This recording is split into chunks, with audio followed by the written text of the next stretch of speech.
Welcome back to Unconventional Itinerary. My name is Heather, and if you are tuning in to part 2 of the military or the Navy's process of the medical evaluation board, stay tuned so I can give you guys a follow-up on what happened at my 3-year mark and everything in between from the time I went on TDRL up until my final medical appointment as to whether I am fully medically retired or if I was medically discharged.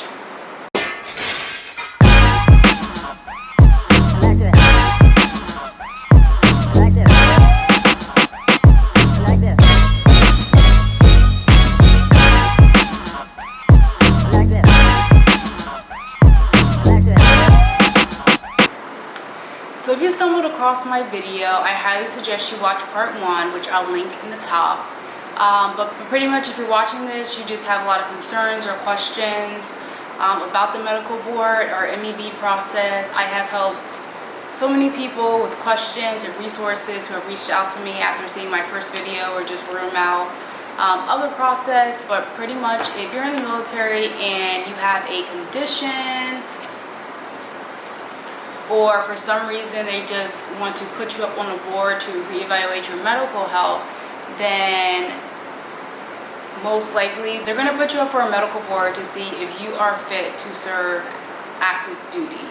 Now, a lot of times there's many reasons why you can be put up for the medical board. You can have a surgery, you can have a medical condition or an illness which might get better, may not get better, but they just want to give you the time to recover. So if you don't remember from the first video, I'm just going to give a rundown of why I was put up for the medical evaluation board. So I was in the Navy, I was an aviation ordnanceman, and I had autoimmune issues from the anthrax vaccination given to me on my first appointment while we were heading to the Middle East. And it was to the point where at first I was misdiagnosed for 4 years. I was misdiagnosed with chronic pink eye, good old Navy, diagnosis. And then finally when I was stationed in Japan, I was officially diagnosed with Sjogren's syndrome, primarily, which is an autoimmune disease that affects your moisture glands and other parts of your body, as well as secondary lupus and rheumatoid arthritis and mixed connective tissue disease, APS. There's so many lists, but I have that medical condition. So it got to the point where when I was on instructor duty down in Pensacola, it just got really hard for me to carry out my duties day in and day out, and I was missing a lot of work because I had to go to appointments and aquatic therapies. And when it came time for the PRT, I had asked for a waiver for the PRT, not to be able to not do the entire PRT, but just for the push-up and sit-up parts, and I would be able to do the bike portion. So my doctor at NAS was just like, okay, well, I could write it for you, but we're going to put you up for a medical board. So of course, I was scared, like a medical board, like I don't want to get out the Navy, I enjoy the Navy and I was, planning on making a career. So fast forward to the medical board, you go up for it, you submit all this paperwork, and they tell you whether you're going to be temporary retired or put on TDRL, which is a temporary retirement list, temporary retirement something list. I don't know what the D stands for, but it's a list that you put on when you're temporary retired, which means you're in that gray area of being active duty and being out.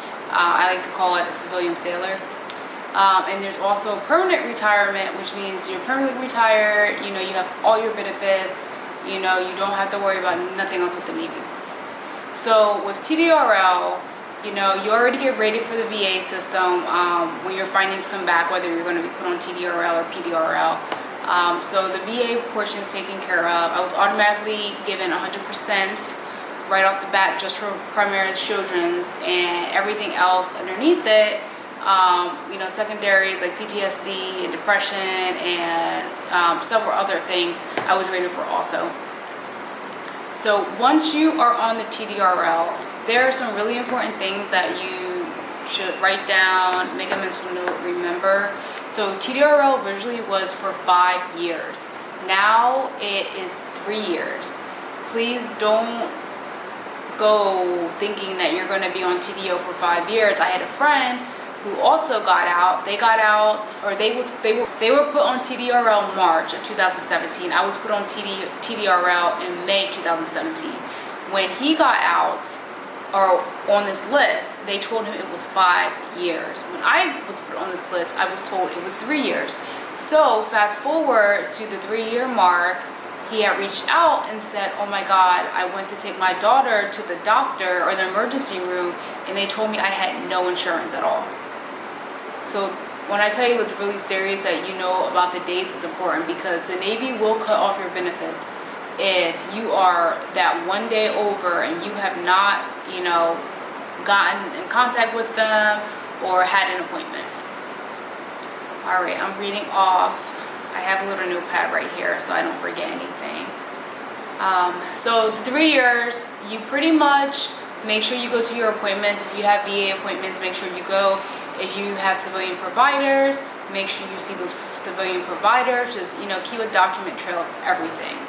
Now, back in 2020, March-ish, I knew that my 3-year mark was coming up in May, and I knew that I was going to be out the country because we were going to be traveling. So I had still not heard anything. Actually, I think it was probably February that I was thinking about this. So February 2020, I was thinking, okay, I didn't hear anything. Now, previously, a year prior, I did receive an email from PERS 954, which is the people that you go through for your orders and everything, and for TDRL. They had sent me an email and said, hey, we've been trying to get in contact with you. We haven't had any luck. And they asked me to verify my information, which I verified because clearly they sent me an email. They have my information, but I never received anything back from them. Never like, okay, we got you, your stuff's updated in the system or anything. So when February came around, I said, let me reach out to PERS and, figure out like what is going on. So I was able to find my detailer, and she pretty much said that, they are backed up. They're supposed to be, they're supposed to contact the service member to schedule the appointment, but that's not what they're doing. They're just, I guess waiting for people to call them. So I called and I gave her my information, and then she got me in contact with the travel people, which I forget what it's called. And they say, okay, here's your travel vouchers, you have an appointment.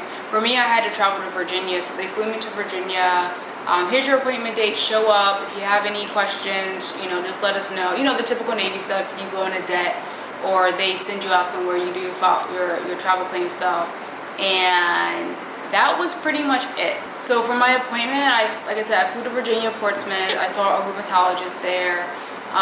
He was pretty easygoing. He had asked me, how I was doing, and if I wanted to stay in the Navy, or if I wanted to get out. And of course I told him I wanted to get out because, one, I'm just not able to do my job as an AO anymore, and two, I don't want to do any other job in the Navy, and three, I make more money staying at home with less stress than I did in the Navy, as an EVOD.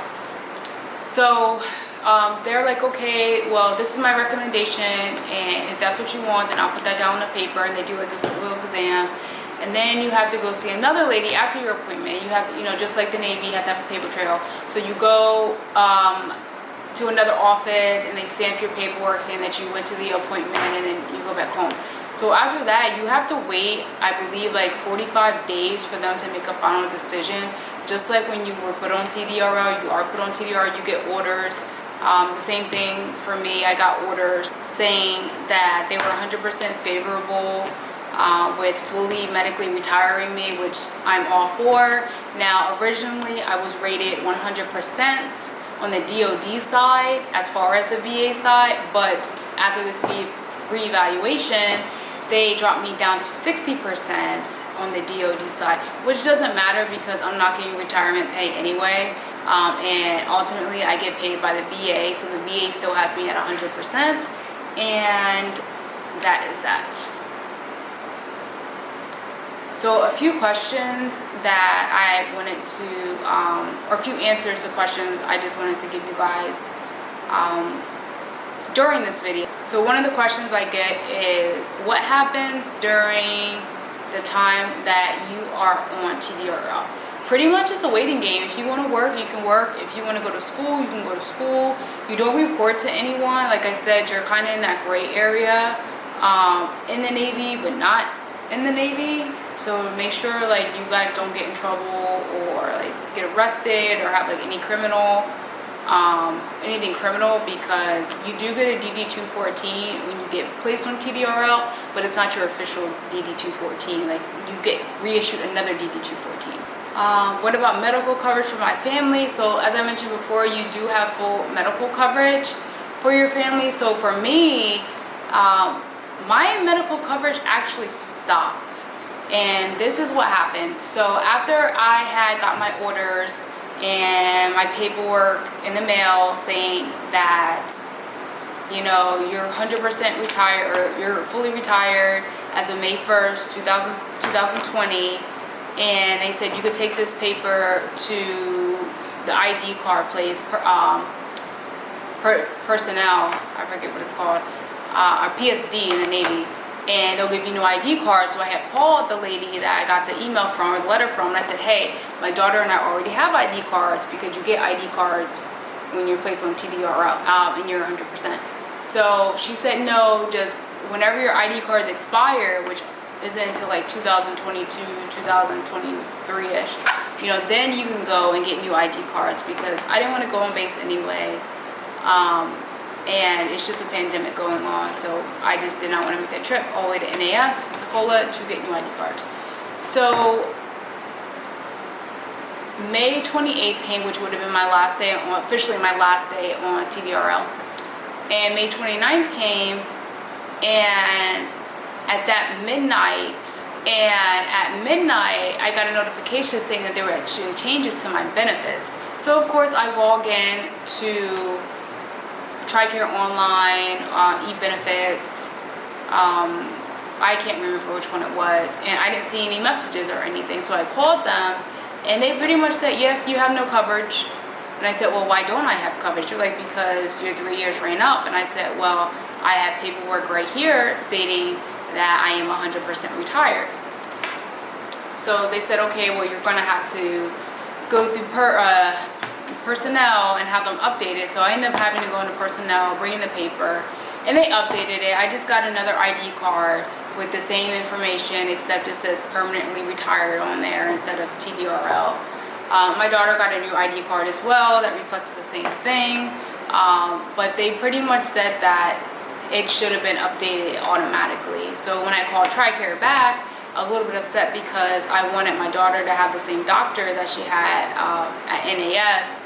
And when I went back in the system, they just said, well, you were never disenrolled at all. Like, it doesn't show any disenrollment at all. So I don't know, you know, the system's funny, but just make sure that you are on top of, if it's like 6 months out, you know, okay, put it on your radar. If it's 4 months out and you haven't heard anything from PERS, this is for the Navy, for PERS 954, then you need to reach out to them. I'm not going to give you the name of the coordinator, because I'm pretty sure she has left by now, and plus I don't want people like blowing up her phone in Tennessee, you know, asking a whole bunch of questions. But you can look online on the DFAS website, or I'm sorry, on public Navy website, and you can find the actual email to PERS 454, or you can call Millington, Tennessee, and, you know, do the trouble ticket, and they'll call you back. All right, the next question is, so I already answered what happens if I pass my 3-year mark. If you pass the 3-year mark, all your benefits are cut off. If you're getting paid by the Navy, then you won't have any money, but if you're getting paid by the VA, it doesn't matter, because the VA is separate from the DOD. What do I bring to my appointment? Honestly, I will bring any medical documentation. I brought a folder this thick, and the guy like kind of rolled his eyes at me like, okay, I'm not going through all this. But just bring anything that you have. If you see civilian doctors, then I suggest you bring a copy of that. You can also have it faxed to them, but I would just bring my own paper copy. I would bring a copy of all your medical prescriptions, anything like any medical devices. Like I have carpal tunnel on my hand, so I brought that with me. Just anything that will help your case. So another people asked me about Social Security benefits in my last video, and I will just go over it again. So while you're on active duty, you can apply for Social Security benefits. I was still active duty as of November 2016, and I applied for Social Security, SSDI. I did all my application and everything. It wasn't until after I was put on TDRL, that's when my appointment was. So altogether with my appointments and everything, maybe 6 months total.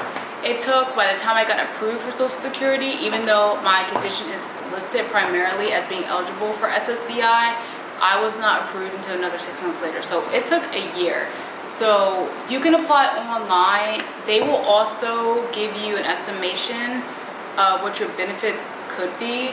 Mine was pretty set forth, even though it said that this is what you would get as if you were 65, and all the working credits I have had since I was 14.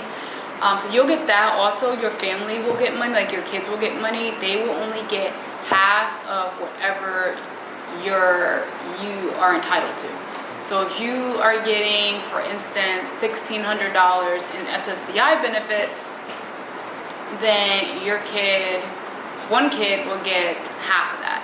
But if you have 2 kids, then it's like half of the half. So there are waivers, but ultimately they do not get more than half of whatever you bring in.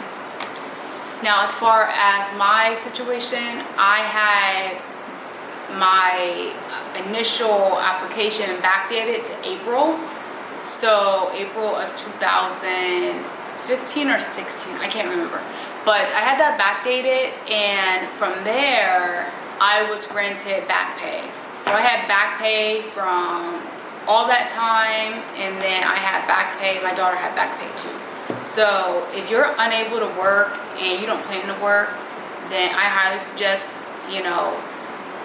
applying for Social Security. I did all my paperwork up until the very end. At my last appeal, that's when I hired a lawyer, and he literally knew what he was doing, because he didn't get my paperwork till like late Friday night, and Monday morning was our court date, and he went in there, he looked at my little paper, and he asked me like 3 questions, and then he went in there stating facts.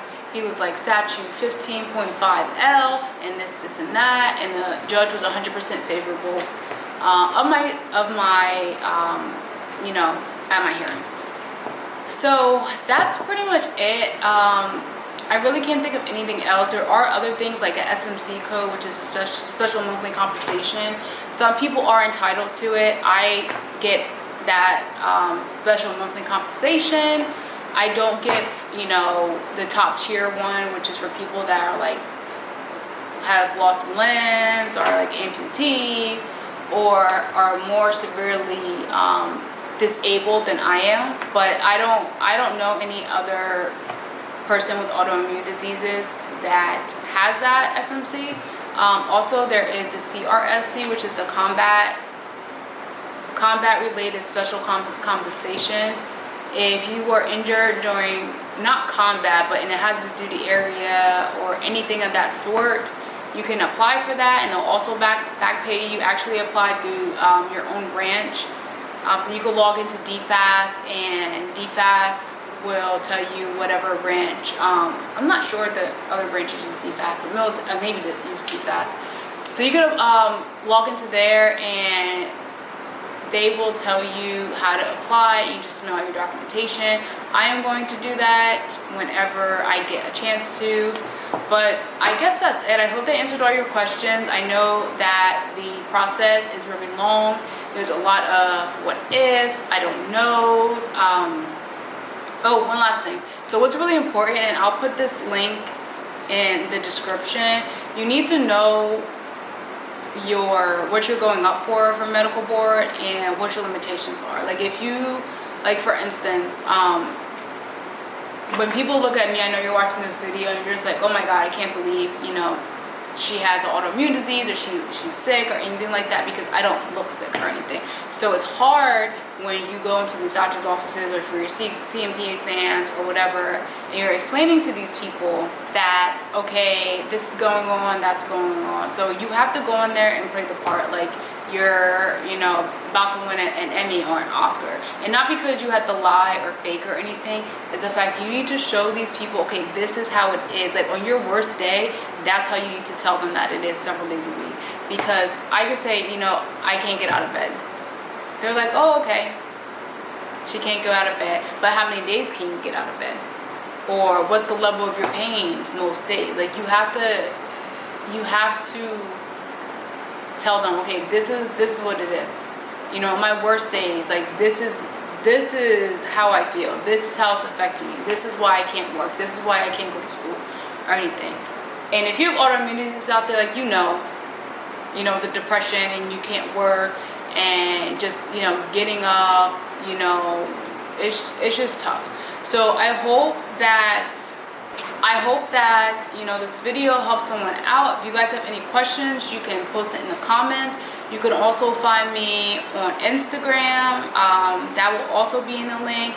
And you know, you can ask me anything. I have people text me all the time. I don't mind giving out my number if, you know, you need one-on-one or you need to actually like talk on the phone to someone to get more information. So thanks for watching this video. If you haven't watched part 1, don't forget to check out part 1, and I hope I answered the most important questions and everything.